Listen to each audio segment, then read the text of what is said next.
தமிழகத்தினுடைய சட்டம் ஒழுங்கு சீர்குலைந்திருக்கிறது என்பதற்கு இதைவிட எடுத்துக்காட்டு வேறொன்றும் தேவையில்லை. தமிழகத்தினுடைய தலைநகரம் சென்னையிலே ஒரு தேசிய கட்சி தலைவர் கொலை கொண்டிருக்கிறார் என்றால் யாரும் எதிர்பாராத ஒன்று. சாதாரண மக்களுக்கு எப்படி பாதுகாப்பு என்ற கேள்விக்குறி எழுந்துள்ளது.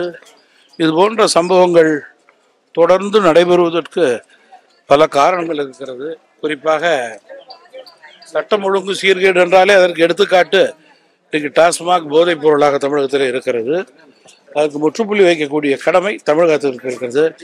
இது போன்ற வெறித்தனமான செயலில் ஈடுபடுபவர்களை அடையாளம் கொண்டு அவர்களுக்கு தக்க நடவடிக்கை எடுக்க கூடிய நிலையை அரசு எடுக்க வேண்டும்.